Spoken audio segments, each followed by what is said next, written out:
Good call, he complimented, and she cleared her throat before moving away from him without another word and retreating to her bedroom. Chapter 6. Advertisement. Alice the Cossie was not all what Bronwyn had been expecting. The woman was a couple of years older than Bronwyn, about 30, and so tiny that she made Bronwyn feel like a giant by comparison. She could not have been more than 5 feet tall and had a small, perfectly proportioned body. She had soft brown eyes shielded by silly, little round glasses, and she was almost pretty in a wholesome way, with freckles splattered across her nose and an endearingly mischievous grin. Her shoulder-length, uncontrollably frizzy, sandy brown corkscrew curls gave her a kind of Raggedy Ann appeal. She was certainly not the drop-dead gorgeous woman Bronwyn had expected a beautiful individual like Pierre de Cossy to fall for. She walked with a slight limp and still had faint scars on her upper arms and a slightly longer, more pronounced one on her round, firm jaw. Her intimidatingly gorgeous husband doted on her. In fact, every time Pierre looked at her, his eyes positively glowed with love. He lit up when she smiled and beamed whenever she laughed. It was a revelation for Bronwyn to see the previously austere Pierre so transparently in love. The man who had terrified her when she'd first met him now laughed freely, told silly jokes, and changed nappies. Their baby boy, Tristan, was about 5 months old and had a sweet, placid temperament. He had his father's pitch black hair and his mum's large brown eyes. Kayla was quite excited to see the baby and meet new people, but she fell asleep half an hour after the couple's arrival. "She's such a beautiful little girl," Alice was telling Bronwyn after the latter had put Kayla to bed. "Such a little live wire." Bronwyn laughed. "That's a polite way of phrasing it," she told the woman. "She's hell on wheels." When she started toddling, she was an unstoppable force. "You wait until Tristan gets to that age, you'll be running yourself ragged. I'm just happy we managed to get her off to bed with so little fuss tonight." Alice laughed and Bronwyn smiled, really liking the other woman. She had feared that Alice the Cossie would be an unbearable snob, the way Pierre sometimes tended to be, but not only was she not a snob, she had somehow managed to destack Pierre in many ways. The man was definitely a lot more relaxed and a great deal more pleasant to spend time with. He was fluent in Cecil, and he and Bryce were engaged in what looked like a serious conversation. Alice followed her eyes and smiled. She leaned conspiratorially close to Bronwyn. "Pierre was very relieved when he heard you were back." Bronwyn frowned. That came as a surprise to her. She had always believed that Pierre did not care much for her. In fact, he had barely spoken to her after arriving for dinner, leading Bronwyn to assume that he had heard the same story about her as Rick. "From what I understand, Bryce became something of a recluse after you left. He hardly ever leaves the house, he works from home, never goes into the office, and leaves it to Pierre to run the more social end of the business." Bronwyn bit her lip and watched as her husband laughed at something Pierre said, the joke silent and just between the two of them. "Where did Pierre learn to sign?" she asked quietly, admiring the fluent, graceful gestures of Pierre's hands. "He used to drive me to my physiotherapy sessions after I had recovered from the accident enough to start strengthening my weak leg, and they happened to have SASL classes at the same clinic, which fortunately coincided with my visits. Pierre saw it as an opportunity to kill 2 birds with 1 stone, so to speak." Advertisement. I would like to learn, Bronwyn confided softly. "Could you give me the address of this place?" Alice smiled. "Of course." She nodded. "I'll even go with you if you'd like." Bronwyn smiled gratefully before nodding. "I'd really like that. Did you enjoy your evening?" Bryce asked in an indulgent voice that grated on Bronwyn's nerves, after the other couple's departure. They were standing on the front step watching the taillights on the Cossie car grow more distant as it made its way down the steep, winding drive leading from the Palmer home back down to the main road. "Yes," she replied abruptly. "Alice is fantastic. I really like her." "I knew you would," he confirmed, still looking and sounding like an indulgent father. For some reason Bronwyn felt like slapping the self-satisfied smirk off his face. Did he have to look so damn smug? Yes, of course. She looked straight up at him, her eyes gleaming angrily. "And, as we all know by now, you are always right." He couldn't hear the venom in her voice, but he could certainly see it in her eyes, and he took the tiniest step back. "What the hell is wrong now?" he growled furiously. "Nothing," she hissed. "I'm tired. I'm going to bed." Oh come on, he fumed. You're not going to do this to me. You're not going to play this game. I'm not playing any games. I'm too tired for games. She turned away and headed back indoors. He followed her inside and caught her elbow to halt her progress. She tried to tug her arm away, but his grip, while gentle, was unrelenting. What's going on? He asked on a whisper. Did Alice or Pierre do or say something to offend you? No. She shook her head abruptly. No, of course not. So then it's me, he stated matter-of-factly. Is it ever anyone else? She muttered snidely beneath her breath, but he couldn't read her lips because she ducked her head as she said it. She tried to wriggle her arm and glared up at him when he wouldn't release her. Advertisement. You're hurting me, she stated as clearly as she could, and he let her go abruptly. I'm sorry. His immediate release and apology took her by surprise, and she felt a little guilty when she saw a flare of genuine remorse in his eyes. I didn't mean to hurt you. You didn't, she admitted. But I'm tired and I have nothing more to say to you tonight. You think you can dismiss me and expect me to obey like a whipped dog? He sneered, taking hold of her elbow again and giving her a gentle shake to emphasize his point. No, I expect you to respect my wishes, she told him tiredly, all of the fight leaving her. Her arm hung limply in his grip. He sighed and took hold of her other elbow before running his hands caressingly up her arms. Tell me why you are angry with me, he coaxed, and his large hands moved up to cup her narrow face gently. His thumbs traced the outline of her trembling lips, and he leaned toward her, his lips almost touching hers. I want to be with you again tonight, he whispered hoarsely, and she flinched. No, she shook her head firmly. He frowned and stepped back, releasing her abruptly. Why not? He asked coldly. Advertisement. How can you even ask me that? I told you, last night was a mistake. And do you really think I want to get back into bed with the man who said I made his skin crawl? She asked. Look, I was an ass when I said that, okay. He admitted, throwing up his hands in surrender. I'm sorry. It was a blatant lie expressly designed to hurt you as much as possible. It was that, or admit that you were right about me wanting you the other day. She continued to stare stonily up at him, knowing that he was repudiating his words now because he wanted her back in his bed. I won't beg, he warned. I wasn't expecting you to, she muttered, and he frowned uncertainly. What? When she refused to repeat the words he hadn't caught, he swore angrily and turned away from her. I hate this. I want to know your every word. I want to hear my daughter's laughter. I want so many things. She softened a little at the helpless frustration in his voice and took a step toward him. She rested a tentative hand on his rigid shoulder and stepped around to face him. He shrugged off her hand and glared at her. Don't, he warned dangerously, and her brow lowered in confusion. Don't what? Don't you dare pity me. His voice was as hard as granite, belying the vulnerability she had heard just seconds before.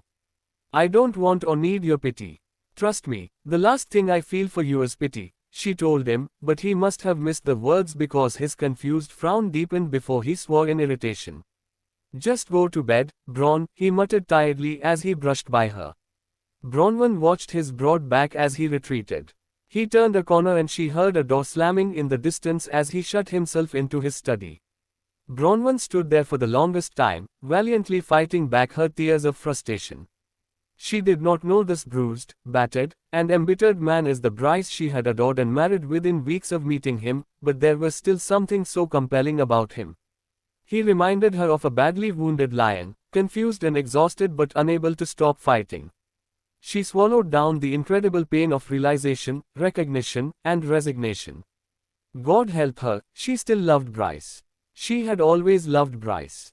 She loved him, hated him, and resented him all at the same time. Yet the only other certainty she had in life besides Kayla's love was the knowledge that Bryce hated her more than she had ever thought possible, and she did not know how she was going to shield her vulnerable heart from the agony that he was so very capable of inflicting on her. Where are you going? Bryce did nothing to hide the deep suspicion in his eyes late the following morning as he took in Bronwyn's attire.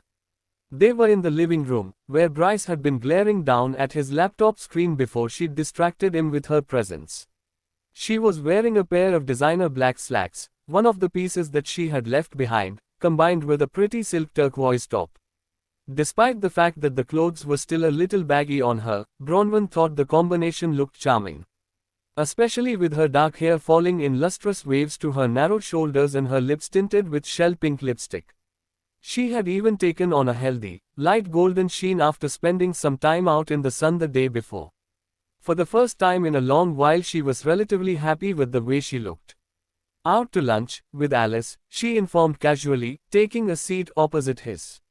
Will you be okay with Kayla? She's in the kitchen with Celeste at the moment. They're baking a cake. Of course I'll be okay with Kayla, he dismissed before continuing. When was this lunch thing decided? He asked high-handedly, and she laughed at the autocratic question. Not that it's any of your business, but this was decided after dinner last night. He frowned, missing her sarcasm. I don't remember you making this arrangement, he said, clearly trying to recall the evening before. Well, you and Pierre were having your little powwow. She shrugged lightly. What did you expect Alice and I to do? Sit around quietly and wait for our husbands to rejoin us. We talked, hit it off, and befriended each other. This is what friends do.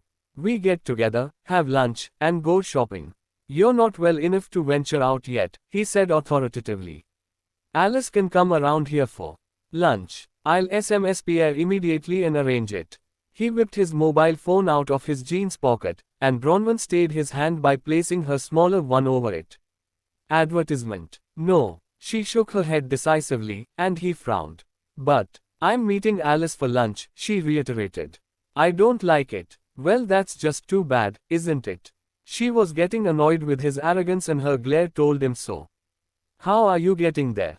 She frowned and lifted the set of car keys she was holding. I'm taking the Jeep, she responded. The Jeep was one of the 5 cars he owned. Bronwyn had never seen the sense in anyone having more than one car, but Bryce loved his cars. She had already noted that his beloved metallic blue Maserati was gone, and she guessed that it must have been the one he'd been driving when he had his accident. I didn't give you permission to use the Jeep, he retaliated smugly, and she bit her lip. You've never been selfish with your things. I didn't think you'd mind, she said uncertainly. Advertisement. I gave you a car as a wedding present. What happened to it? He gritted, his eyes narrowing as he reminded her of the beautiful sporty BMW. She flushed as she struggled to respond to that question. What do you think happened to it? I sold it, she whispered softly, defiance in her eyes.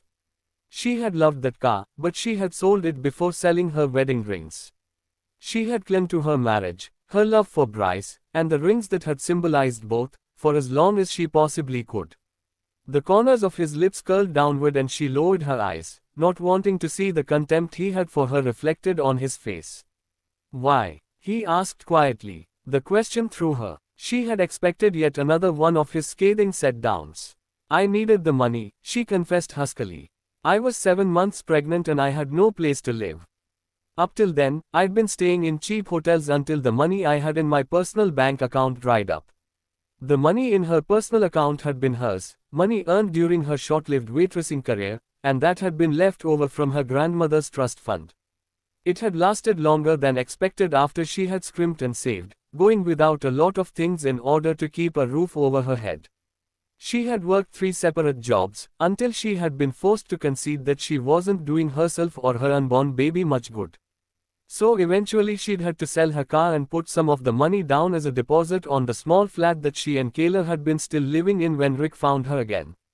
The money from the car and the rings had kept her comfortably afloat for nearly a year. The added income from work had been used for food and rent. The car and rings had paid for the extras and had helped with the medical bills as well as with feeding and clothing Kayla. It took me that long to grasp that our marriage was well and truly over, she admitted shamefully. It took 4 long months before I, at long last, accepted that I couldn't continue living my life in limbo. I needed a place to stay, some place that would be good for both the baby and me. I also knew that I would need medical care soon and some sort of financial cushion for a month or so after giving birth. I didn't want to abandon Kayla for work mere days after giving birth to her. I wanted to spend some time with her. He stared at her in silence for a long time, and she wet her lips nervously, not really knowing what to expect. Not even sure that he'd caught half of what she'd said. She had spoken a little too quickly, without really giving any thought to his deafness. I expected you to use the money in our mutual account, or to use your credit card. I was hoping that you would. Because it would have helped me track you down. I nearly went crazy wondering how the hell you were taking care of yourself. Why didn't you use the money, Bronwyn? He asked hoarsely, clearly staggered by her words. Surely your health and the baby's welfare meant more than your stubborn pride. She blinked at him in mute shock. I used my own money, Bryce, she repeated with a shrug, knowing that the money had been a pittance compared to what he had. But at least it had been hers. In my old account. What account? He asked blankly, and she frowned. The account I had before we married, she said quietly. You still had that account. He practically exploded, and she winced, understanding how that must look to him.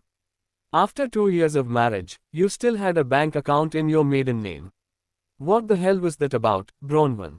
Your escape clause. Hardly. She scoffed. It barely had enough in it to see me through the first month.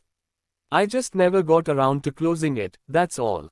And besides, you have no right to get all self-righteous with me over it.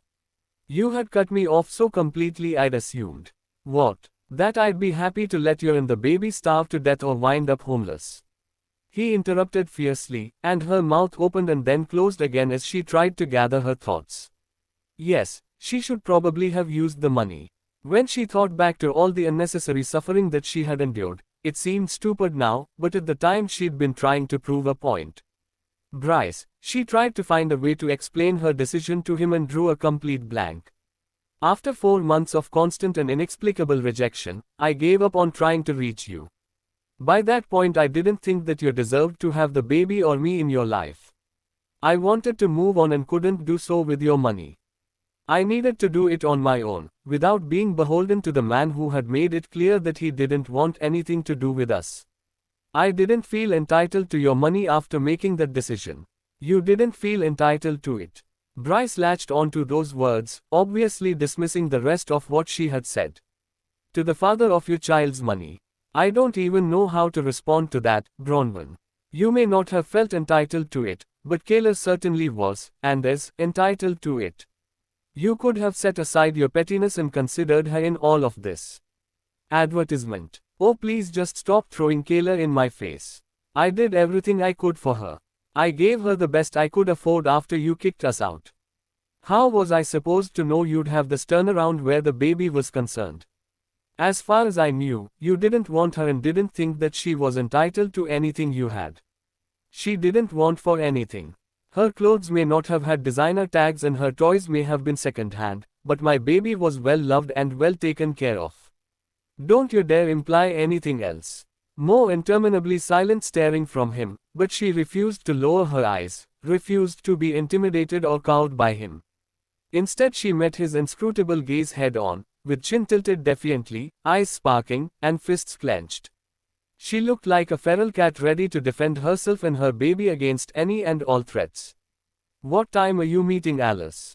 The question threw her completely, and she blinked in astonishment, surprise and relieved that he had let it drop. She checked her watch. In about half an hour, she told him. You will come back. Not understanding the question, she merely stared at him confusedly for a few moments. What? You won't run off again? He rephrased, and she reeled in shock at the depth of vulnerability and insecurity his question had revealed. Oh, and no, Michaela, was all she managed. And he nodded shortly, realizing that she would never leave without her daughter. If not for Michaela. He seemed to ask the question before he could stop himself, and in doing so, clearly revealed a lot more than he had ever intended to reveal. Would you come back? She hesitated, her eyes lowered as she pondered the question, and seeing the uncertainty on her face, Bryce made a slight movement with his hand. Advertisement. Forget it, he snapped, before she could even think about formulating a response. It was a stupid question, and it's really not that important. As long as you don't leave with my daughter, I don't give a damn what you do. Somehow the words sounded hollow and untrue, ringing with bravado and not much conviction. They avoided each other's eyes, each afraid of the truth they might spy in the other's gaze. I have to go, she muttered evasively, getting up from the chair. He jumped up too and caught her arm to halt her progress. Wait. She stood quietly in his grasp, her eyes searching his harsh features warily. He looked moody and uncertain, not at all sure of what he wanted to say or even why he'd halted her progress. I don't want you to go by yourself, he said, almost reluctantly. I want one of the security team to go with. Bronwyn frowned at that. She had always hated the discreet security detail that had followed them just about everywhere after they had first gotten married and had complained about it so much that he had cut her personal detail down to one supposedly unobtrusive guard to keep her happy. Bronwyn had agreed to the compromise because the one guy had been better than a team, but she had never felt comfortable with what she had always felt was a blatant display of wealth. Bryce, I don't want to have some gorilla following me around all afternoon, she snapped, and his lips tightened. I'll ask Cal to take care of the matter personally. Cal was his head of security and Bronwyn had always liked the quiet man who read Shakespearean sonnets in his spare time. She hadn't really seen him since her return. She was relieved to learn that he still worked for Bryce since she had feared that she might have gotten him into trouble after instructing him to take that fateful night off 2 years ago. She had wanted a private and romantic evening with her husband and had dismissed the entire staff. She knew that it was probably one of the only reasons she had been able to disappear so completely. Cal had left only a skeleton staff on duty that night. Her personal guard, not expecting her to leave the house that night, had also been given the night off.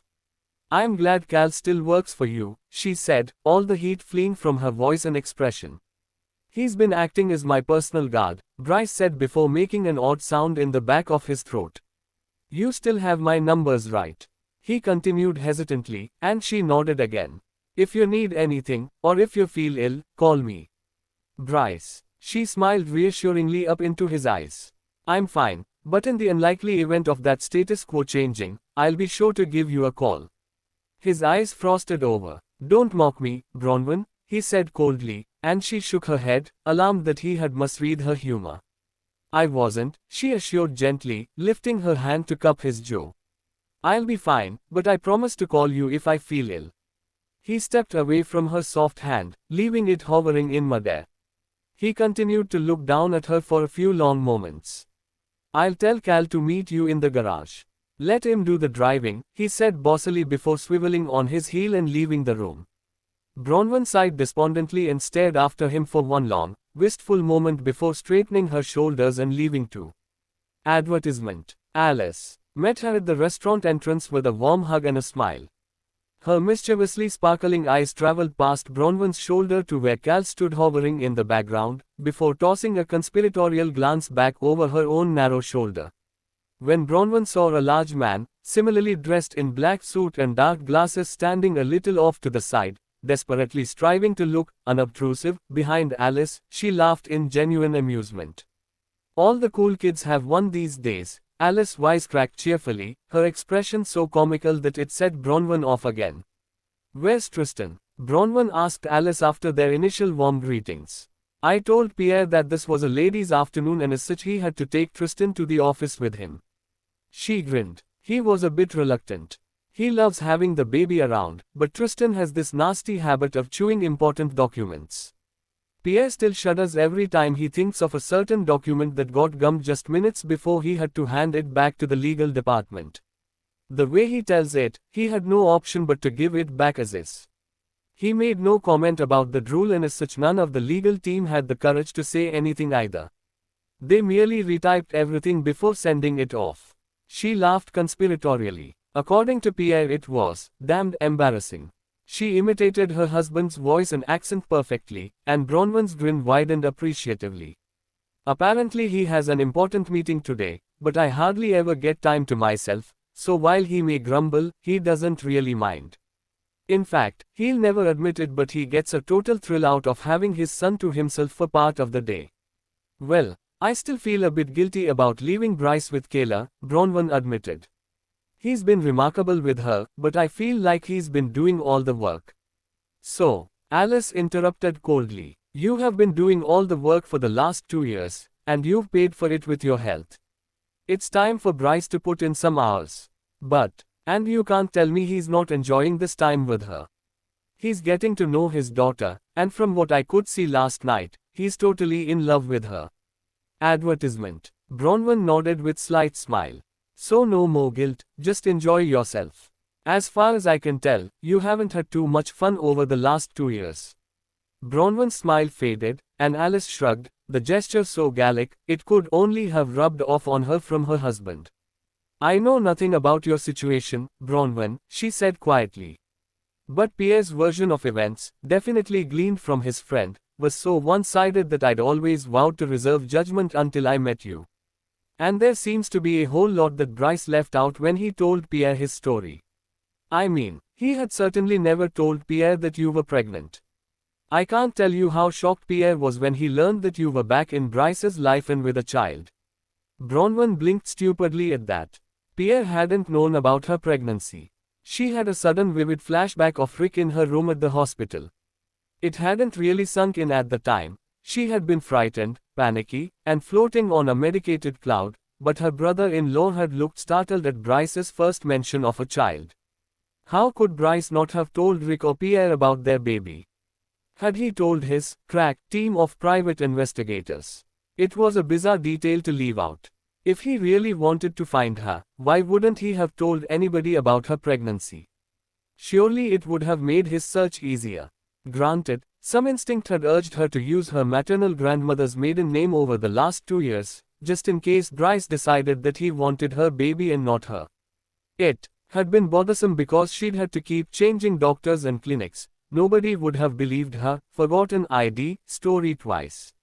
Bronwyn. Alice's voice seemed to come from a great distance away, and Bronwyn had a hard time focusing on Alice again.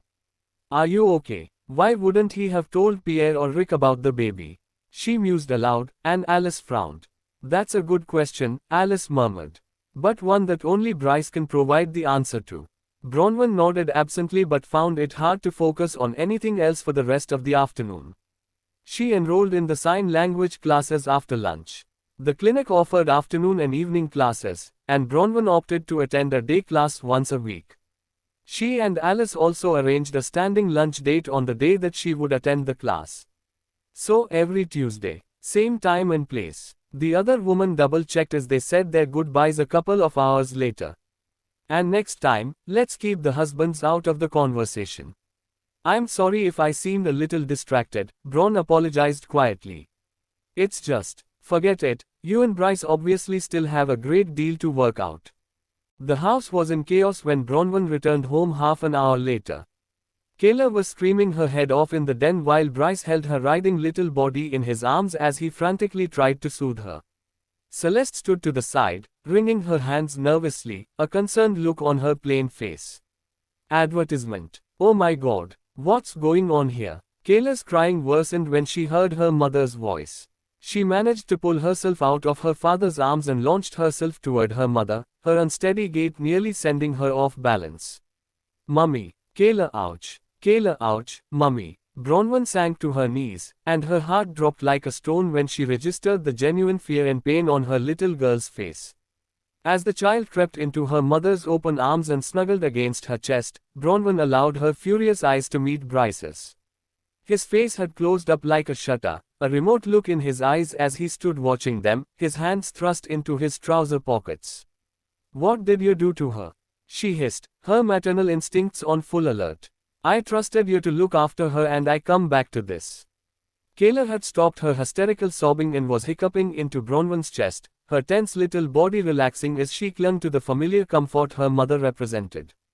Bryce's shadowed eyes revealed absolutely no emotion, his clenched jaw the only visible sign of his tension. She got up, Kayla in her arms, and advanced toward him, a stalking lioness intent on protecting her cub. What happened here? His eyes remained level but he refused to say a word. Bryce, answer me. She never cries like this unless she's hurt. How did she get hurt? His eyes flickered a little, as he cast an involuntary look down at the little girl who was staring up at him with huge, tear-drenched blue eyes. Her thumb was propped in her mouth and her breath still hitched. Bronwyn glanced over her daughter's little body, doing a damage assessment. Her eyes detected no visible signs of injury until she reached one plump little bare foot. Her big toe was bleeding and looked somewhat swollen. Bronwyn made a soft sound of dismay and lifted the foot to inspect it more closely. Fortunately the damage seemed minimal, and judging from Kayla's ever-lessening sniffles, the immediate shock of pain had worn off already. As the haze of panic dissipated, Bronwyn began to recognize that the damage she had done by storming blindly into the fray may have been a lot worse than the injury to Kayla's toe. She had shown an appalling lack of trust by assuming Bryce had been responsible for the toddler's injury, and she was beginning to feel like an overprotective fool. Bryce, she began hesitantly, taking a step toward where he stood. He was as still and remote as a statue. He ignored her and swung on his heel to leave the room abruptly. Bronwyn made a dismayed little sound, and Kayla, her pain mostly forgotten already, dragged her thumb from her mouth to add her own opinion. "Daddy, go bye-bye," she observed solemnly before resting her head on Bronwyn's shoulder and sticking her thumb back into her mouth. "Advertisement." "Yes," Bronwyn whispered, burying her face in her daughter's silky curls.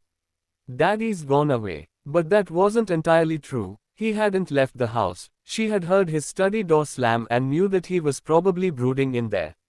She knew that she would have to get to the bottom of things sooner rather than later, and also had the sinking feeling that she was the one who would have to make serious amends. She glanced over at the appalled Celeste and nodded down at the drowsy little girl in her arms. "I'll take care of her toe," she said hoarsely, and Celeste mumbled that she'd be in the kitchen. Bronwyn fussed over Kayla for a while, her mind on Bryce while she kissed the toe of her now giggling baby all better and placed a cute Finding Nemo band-aid on the tiny cut. Kayla's eyelids started to droop after half an hour of cuddling and playing with her mother. It was way past time for her afternoon nap. Bronwyn carried her to the housekeeper in the kitchen. "Celeste, would you mind?"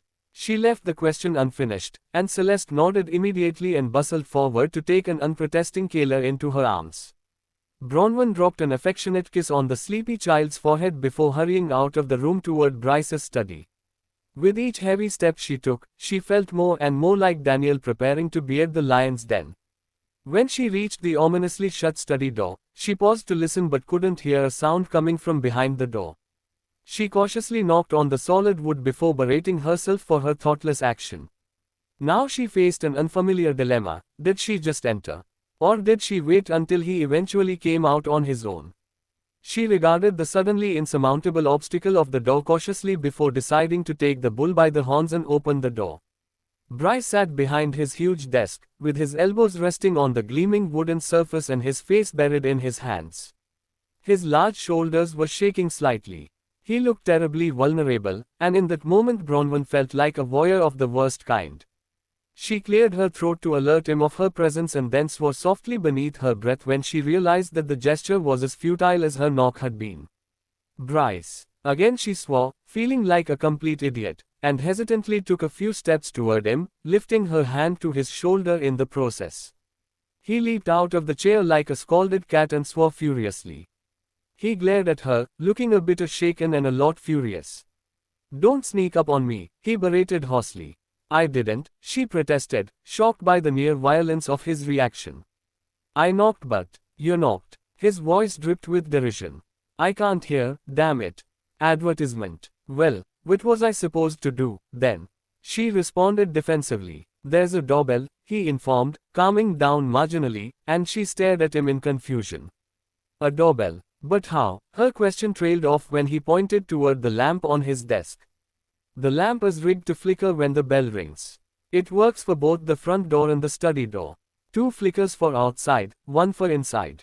"Oh, that's quite clever," she murmured, impressed by the ingenious device and feeling like a complete idiot for not realizing sooner that the flickering lights that she had absently noticed intermittently since her return were not the result of an electrical fault as she had assumed. "Clever, yes." He smiled harmlessly and practically sneered the words. "It's a common enough device for the deaf. There are so many ways to make our lives as convenient as possible. Clever little toys that light up and vibrate, tablet computers and smartphones with face-to-face call capabilities, SMSEs and various other little gadgets designed to ease my life.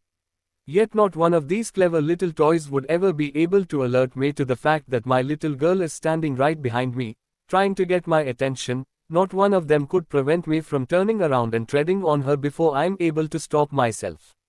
Oh God. After her initial panic at finding Kayla in floods of tears and obvious pain, she had suspected that it might be something like this. Of course it was an accident, something that Bryce would tear himself up over, a situation that she had worsened with her stupid overreaction. His eyes were tormented, and she swallowed back a sob, as she cupped his jaw in her slender hands. Bryce, she whispered, her eyes liquid with regret and sympathy. He saw nothing but the sympathy and mistook it for pity. He jerked away from her and turned his back on her. No, she moaned softly, not willing to allow him to close himself off when he was clearly in pain. She stepped around him and forced him to meet her eyes. Michaela and I are going to have to learn not to sneak up on you then, she told him firmly. You are not at fault here, Bryce, it was an accident. Advertisement. You've changed your tune rather quickly, he mocked, and she flushed. I overreacted, she conceded. I'm sorry. I shouldn't have gone off the deep end like that.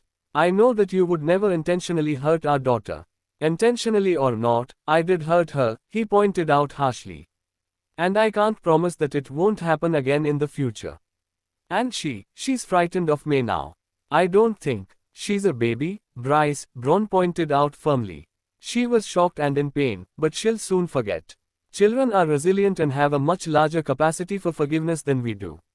She has also learned her lesson, and I doubt she'll be coming up behind you without warning you in some way in the future. One thing about your daughter, she smiled fondly, she's a fast learner. She was crying so much, he remembered in a shaken voice. I couldn't make her stop. Her little face was so sad and confused. I felt like a monster. She took a step closer to him, her heart going out to him. Oh, Bryce, she began, not sure how to make this better. I'm so sorry. I don't need your pity, he snarled, as defensive and dangerous as a wounded animal. Bronwyn blinked, his abrupt mood swing throwing her completely off guard. I don't pity you, she denied, placing one tentative hand on his forearm, but he shrugged her off and signed something at her, glaring wildly while he did. I don't understand, she said helplessly, and he responded with another mutinous flurry of sign that left her completely adrift. His eyes were burning with anger and some other emotion that she could not define. Bryce, please, she begged, not sure why it mattered to her that she comfort him. Don't shut me out like this. He said something else, again with his hands, and then quite abruptly turned his back on her. Once again shutting her out as completely as he could. She sobbed a little before lifting a clenched fist to her lips and biting down on her knuckles, not sure how to deal with this. She stared at his broad, stiff back through burning eyes. She refused to let him do this. Bryce had always been much too good at shutting her out. After a bad day at work, he used to closet himself in his study and refuse to speak to her about it until after it was resolved. She had never told him how much that had hurt her, and the one time she had dared mention it, he had quite condescendingly informed her that she wouldn't understand anyway and not to worry about it. That had made her so furious, but she had let it slide. She had let a lot of things slide back then, in an effort not to upset Bryce. But she wasn't that silly, spineless girl anymore, and she was determined not to let him shut her out again, not this time. Not when it was so important to their future as a functioning family. She threw back her shoulders resolutely before stepping around him again to meet his glare with a ferocious one of her own. She chose to ignore the scorching anger in his eyes. I won't allow you to turn your back on me this time, Bryce. And I refuse to leave until you acknowledge me and we talk about this. She told him resolutely, and his lips tightened as he signed something particularly vicious looking back at her. I don't know what you are saying, Bronwyn all but screamed in frustration, and he smiled, a feral showing of teeth that bore no resemblance to his normally beautiful smile. He signed again and quite abruptly grabbed her upper arms and kissed her. Hard. His tongue forced its way into the tender interior of her mouth, assaulting and insulting rather than caressing and loving. There was nothing remotely affectionate in the embrace, nothing but contempt and anger. I said, he told her scornfully, when he lifted his head to end the wild kiss. That since you refuse to leave, you might as well make yourself useful. Advertisement. God, what on earth had made her think she could deal with this man on an equal footing? Whenever she tried, he moved the goalposts and left her floundering. She couldn't take him on and win, she couldn't even hope to try. More fool her, for thinking that she could. Not so eager to stick around now, are you? He taunted when she took a step back. Then again, You never were any good at seeing things through, were you? Important things like your studies and our marriage. You're the one who abandoned our marriage, Bryce. And then you compounded your sins by believing, and telling, the most despicable lies about me. Will you ever stop singing the same pathetic tune over and over again? Your self-righteous indignation does not sit well with me, Bronwyn. This air of injured dignity is wearing thin and getting on my nerves. Since we're apparently forced to make a life together, don't you think we should try to set our differences aside and be a family? Then let's be a family, Bronwyn, he muttered smoothly. Let's be man and wife. He took hold of her thin upper arms again and dragged her toward him, securing her lips in another kiss. This time the kiss contained all the elements the former had lacked: heat, sensation, and desire. Bronwyn moaned in despair, but his mouth captured the desolate little sound and swallowed it hungrily. His lips were soft but insistent against hers. They opened her mouth with the skill that she had always been unable to resist, and his tongue flowed in, skillfully subduing any protest she may have made. But Bronwyn was beyond protest, hadn't even thought of protesting.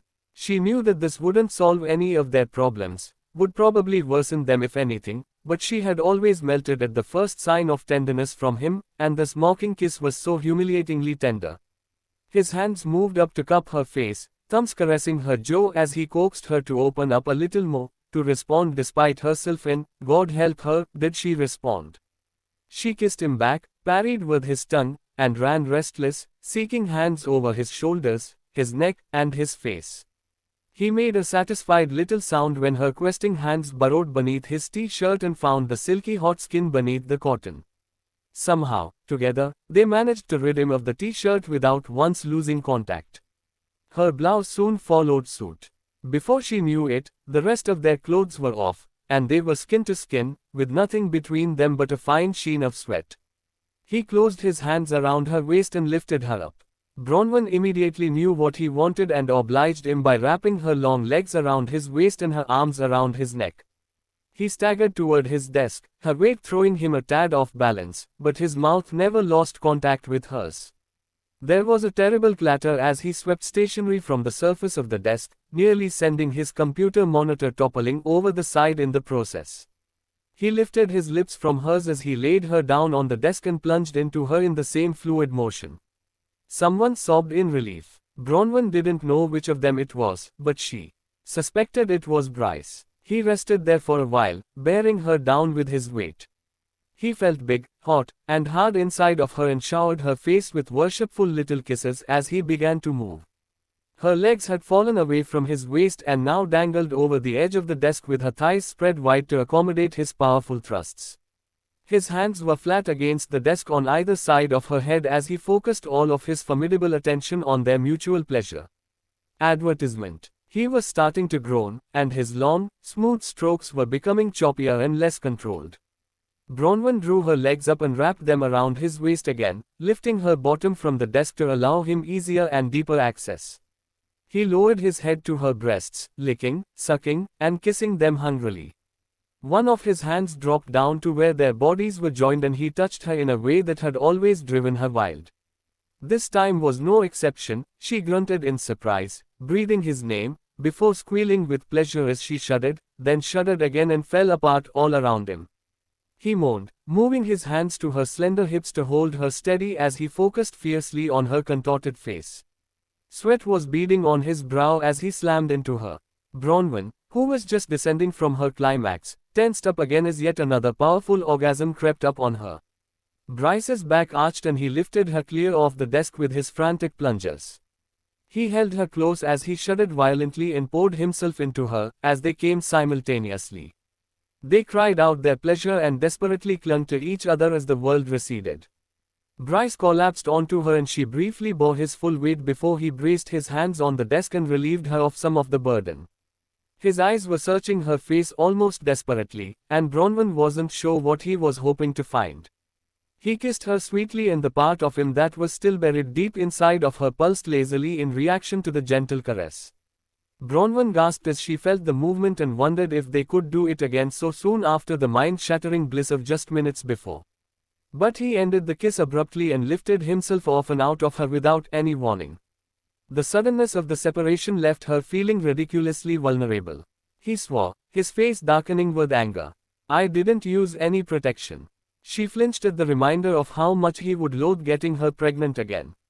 But after the last time, getting pregnant by Bryce wasn't exactly high on her to-do list either. I'm on the pill, she admitted huskily. I asked the doctor for a prescription last week during my checkup. She flinched when he laughed scathingly. Advertisement. Do forgive me if I choose to doubt you, my dear. We both know how very unreliable you are when it comes to taking care of the birth control, he mocked, and she trembled violently at the derision in his voice and the contempt on his face. He gave her one last piercing stare before dropping the matter. Did I hurt you? He asked almost impersonally as he hunted around for his boxes. Her reply obviously held little interest for him because he had his back to her. She didn't bother responding but sat up, humiliated by the position she found herself in, laid out on his desk, naked, and spread out for his pleasure. She was covered in a mixture of their perspiration and other fluids and smelled of sex and sweat. She felt used and cheap and her cheeks burned with mortification. He couldn't have made his disdain for her any clearer, and Bronwyn was disgusted with herself for falling into his arms so easily every time. She was a little shell-shocked by her unforgivable stupidity and could barely gather her scattered thoughts. She just wanted out of the room and away from Bryce, but for some reason she couldn't seem to figure out how to do that. She stood up and crossed one arm over her naked breasts and used the other hand to cup the wispy triangle of curls at the juncture of her thighs in a classic pose of feminine shame. When Bryce looked up and saw her, he was struck as still as a statue. Her tear-filled eyes were darting frantically around the room, searching for her scattered clothing. He had dragged on his boxes by now and urgently started hunting for her things, hating the trapped and desperate look in her eyes. He eventually found her blouse and handed it to her, but she didn't move. She looked almost catatonic and Bryce swallowed down an irrational surge of panic. He helped her into the blouse and buttoned it clumsily, but she looked even more vulnerable with only her lower half exposed. She ducked her head and hid her face behind her heavy fall of hair. He hunted around but couldn't seem to find her panties. Instead he turned up a dainty bra and her creased trousers. Deciding that the latter would do, he helped her into them, hunkering down to physically lift her feet, one at a time, into the trouser legs. The position brought his face level with the fine curls at her center, but her very nakedness made her seem even more defenseless and in need of his protection. He eventually managed to get her all zipped and buttoned up, and when he looked into her face he saw that her lips were moving and the tears that had been threatening had spilled over. He gripped her arms urgently, hating the sight of her tears. He focused on her lips and was able to discern that she was saying the same thing over and over again. You keep punishing me. Bryce acknowledged that fact to himself. He did keep punishing her, but what she didn't know was that he was punishing himself as well. He hated seeing her like this, and he hated the guilt that burned away at his insides like acid with every reluctant tear that she shed. He kept telling himself that she deserved it, but it was getting so damned hard to keep convincing himself of that fact. He lifted a hand to her face but she flinched away from him and he glowered, hating the reaction. He had never physically hurt her, he had always taken great care not to hurt her, and seeing her flinch away from him like he was the monster he so dreaded becoming, had the same visceral effect on him as a punch to the gut. He gingerly wrapped his arms around her and tugged her against his chest. She was as stiff as a board and refused to relax in his embrace. Eventually realizing that she was probably emotionally drained, he lifted her into his arms and rather awkwardly managed to open the door and carry her upstairs to her bedroom. Thankfully, Celeste and Kayla were nowhere in sight. He placed her onto the soft bed and knelt in front of her, trying to catch her eyes. If you'd just admit it, he said. She lifted her dull eyes to his, seeming to register his presence at last and frowned in confusion. Admit what? She looked confused, and he gritted his teeth as he tried to maintain his temper. Advertisement. Admit that you were at the scene of my accident and that you lied about trying to reach me. I could try to forgive you and we could start rebuilding our relationship. Just be honest, Bronwyn. She sighed tiredly, defeat weighing heavily on her shoulders. She shifted her eyes again and shrugged, looking like someone who just wanted to be left alone and would do anything to achieve that end. If that's what you want, Bryce, then I confess to being guilty of everything that you accused me of. I stood beside that road and watched you suffer before walking away. I never tried to contact you. I preferred to struggle along with no money, no home, and rapidly deteriorating health. I didn't try, and fail, to reach you just after Kayla was born either, when I was so ill I could barely hold the phone, when I was terrified I would die and she would be left alone. I clung to my stubborn pride and quite selfishly never once thought about what was best for you or our daughter. She shaped the words so clearly, he had absolutely no difficulty understanding her. It was what he had wanted, what he believed to be true, a wholesale admission of guilt, but it did not sit well with him and it certainly didn't feel right. He wasn't quite sure how to proceed from here and gently pushed her down until she was lying back on the bed. You need to rest, he said as gently as he could, but he was an inaccurate judge of his own tone of voice at the best of times, and from the way she flinched, he suspected that his words had emerged a lot harsher than he had intended. Still she obeyed him and lay unresisting, looking utterly drained of any desire to fight him anymore. He tugged the covers up over her unmoving body and kissed her forehead tenderly before standing up. He hovered uncertainly, feeling faintly ridiculous in nothing but his black cotton boxers. Try to get some sleep.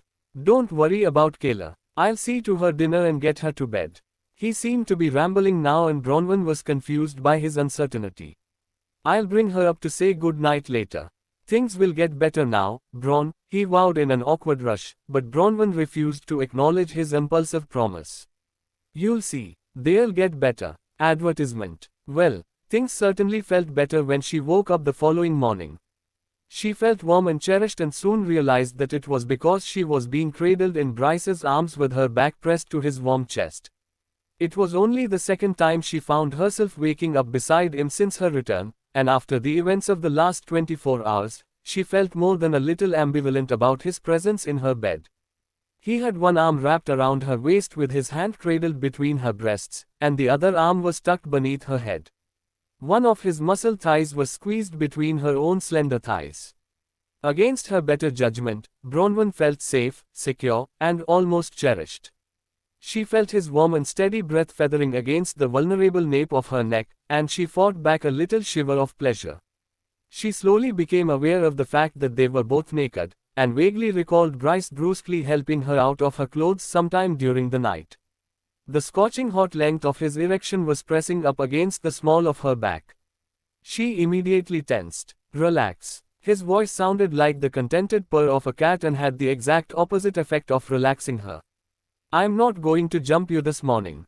We need to talk. I have nothing to say to you, she responded mutinously, safe in the knowledge that he could not hear her or see her lips. What did you say? He surprised her by demanding, and she tensed even further. He turned her resisting body to face him as if she weighed no more than a feather, but she kept her gaze glued to his jaw. I know you said something.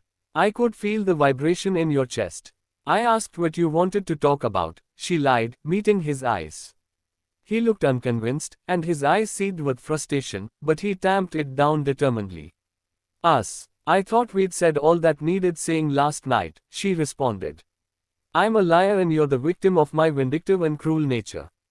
He chose to ignore her sarcasm. I want to know what you meant last night when you said that you were terrified that you would die, he probed softly, watching her face carefully.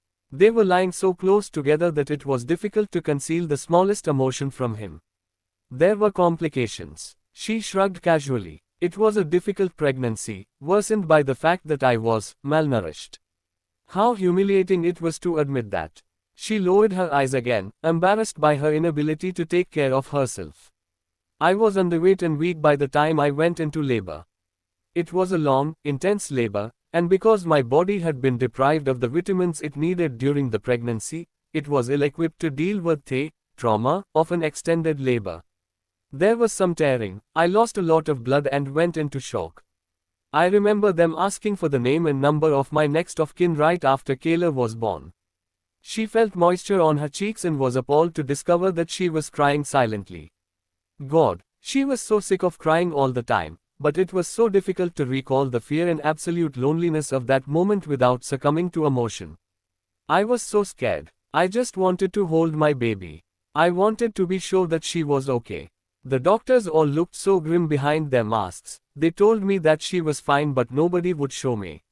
She felt a rough thumb wiping away the tears on her cheeks and shut her eyes at the gruff gentleness. She swallowed bravely before continuing. One of the last things I remember before everything went dark was begging to see my baby, and then a doctor calling my name and swearing. I remember him swearing because he sounded so angry and so concerned that he reminded me of you. For a split second I thought it was you. And I was so happy. She could feel him trembling now, as if chilled to the bone, but for some reason she couldn't seem to stop the flow of words.